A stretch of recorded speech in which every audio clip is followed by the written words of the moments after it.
అసలు ఈ ఇన్సూరెన్స్‌లో ఎన్ని రకాల మోసాలుంటాయి? ప్రజలు ఎలా మోసపోతున్నారు? ఒకసారి మా వాళ్ళకి చెప్తారా?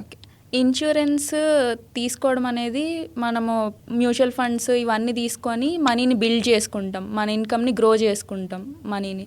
సో, ఇప్పుడు గ్రో చేసుకుంది ఒక స్మాల్ ఎమర్జెన్సీ వల్ల మొత్తం స్పాయిల్ అవ్వకుండా ఉండడానికి ఒక ప్రొటెక్షన్ లాంటిది. ఇప్పుడు యాక్సిడెంట్ అవ్వకుండా హెల్మెట్ పెట్టుకుంటాము.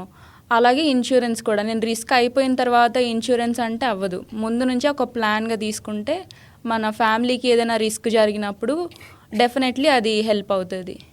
సో దీంట్లో మోసాలు అంటే ఫస్ట్ ఏజెంట్ దగ్గర నుంచి స్టార్ట్ చేస్తే ఏజెంట్ ట్రస్ట్ వర్తియా కాదా అని మనము పాలసీ తీసుకునే ముందు చెక్ చేసుకోవాలి. ప్రతి ఏజెంట్ ఐఆర్డిఐ దగ్గర రిజిస్టర్ అయి ఉంటాడు కాబట్టి అతని ఐడెంటిటీ కార్డు, ఐఆర్డిఐ నెంబరు మనం వెరిఫై చేసుకొని ఫస్ట్ ఏజెంట్ తోటి ప్రొసీడ్ అవ్వాలి.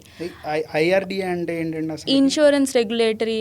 అది ఏమంటే ఇన్సూరెన్స్ కంపెనీస్ అన్నీ ఒక రెగ్యులేటరీ అథారిటీ. అది ఇన్సూరెన్స్కి సంబంధించిన లైక్ ఇన్సూరెన్సెస్ ఏమైనా డిలే చేసినా కానీ రిజెక్ట్ చేసినా కానీ మనం ఐఆర్డిఐకి అప్రోచ్ అవ్వడం వల్ల అప్పుడు ఐఆర్డిఐ కంపెనీస్కి ఆ కంప్లైంట్స్ని రిఫర్ చేసి అది రిజాల్వ్ చేయడానికి హెల్ప్ చేస్తుంది. అదొక రెగ్యులేటరీ బాడీ ఫర్ ఇన్సూరెన్సెస్.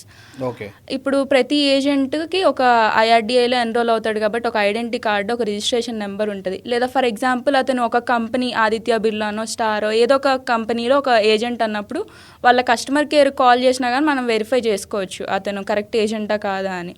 ఆ తర్వాత పాలసీ తీసుకునేటప్పుడు నేనేం చెప్తానంటే ఫస్ట్ పాలసీస్ మార్కెట్లో ఎన్ని ఉన్నాయి, వాటిలో ఏది కరెక్ట్గా తీసుకోవాలి అనేది పక్కన పెట్టేసి మనకేం నీడ్స్ ఉన్నాయి, మన నీడ్స్కి సంబంధించిన ఇన్సూరెన్స్ ఏది ఫస్ట్ మన నుంచి స్టార్ట్ చేస్తే బెటర్ ఇన్సూరెన్స్ తీసుకుంటామని నా ఫీలింగ్. ఓకే. ఇప్పుడు ఒక యంగ్స్టర్ ఉన్నాడు అనుకోండి, సే ఫర్ ఎగ్జాంపుల్ 32 years ఒక సాఫ్ట్వేర్ కంపెనీలో పనిచేసే యంగ్స్టర్ ఉన్నాడు అనుకోండి. తన హెల్త్ కండిషన్ అంతా బాగుంది, తను మ్యారీడ్ అనుకోండి. అతనికి టర్మ్ ఇన్సూరెన్స్, యూజువల్గా యంగ్స్టర్స్ అంతా టర్మ్ ఇన్సూరెన్స్ మీద ఎక్కువ ఇన్వెస్ట్ చేస్తూ ఉంటారు. టర్మ్ ఇన్సూరెన్స్ తీసుకునేటప్పుడు ఎలాంటి జాగ్రత్తలు తీసుకోవాలి? టర్మ్ ఇన్సూరెన్సెస్ అనేది మనం లంసమ్ అమౌంట్కి తీసుకుంటాము. జనరల్గా యంగ్ ఏజ్లో తీసుకుంటే అడ్వాంటేజ్ ఏంటంటే ప్రీమియం తక్కువ ఉంటుంది. ప్లస్ 3 years దాటితే మనకి సెక్షన్ 45 ఆఫ్ ఇన్సూరెన్స్ యాక్ట్ ప్రకారం 3 years దాటితే ఎనీ రీజన్ తోటి ఎక్సెప్ట్ ఫ్రాడ్ కంపెనీస్ రిజెక్ట్ చేయడానికి లేదు. కాబట్టి వీళ్ళు యంగ్ ఏజ్లో ఉన్నప్పుడు ఆ 3 years సర్వ్ చేసేస్తే ఇంకా పాలసీ అనేది చాలా సేఫ్గా ఉంటుంది. సో డెఫినెట్లీ యంగ్ ఏజ్లో స్టార్ట్ చేయడం అనేది చాలా స్మార్ట్ చాయిస్.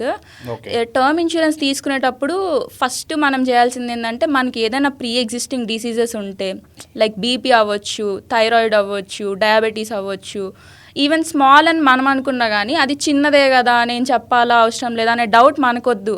మనం ఇన్సూరెన్స్ కంపెనీకి చెప్తే వాళ్ళు డిసైడ్ చేస్తారు అది చిన్నదా పెద్దదా, వీళ్ళకి పాలసీ ఇవ్వాలా వద్దా అని. మనము హెల్త్ కండిషన్ చిన్నది అని జడ్జ్ చేసి మనం అది చెప్పేది ఏముందిలే అన్న డెసిషన్ తీసుకోవడం అనేది రాంగ్. ఇప్పుడు బీపీఏ కదా నాకు ఉంది అని చెప్పి చెప్పరు చాలామంది. ఆ తర్వాత సడన్గా ఎప్పుడైనా డెత్ జరగచ్చు.